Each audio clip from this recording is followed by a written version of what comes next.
Ah, the great outdoors, where the air is fresh, the views are unparalleled, and the coffee? Well, that's up to you. Here's how to make your camp coffee truly memorable. First, go for a portable coffee maker. These compact devices are perfect for brewing on the go. AeroPress, French press, or a simple pour-over cone, choose whatever suits your taste. Next, don't skimp on the beans. Freshly ground coffee is your best bet. If you've got the space, a portable grinder can be a game changer. Water quality matters too. Natural spring water can elevate your brew, but if that's not an option, filtered water will do just fine. And finally, take your time.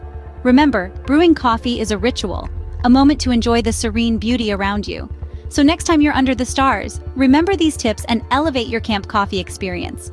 Who says you can't have luxury in the wilderness?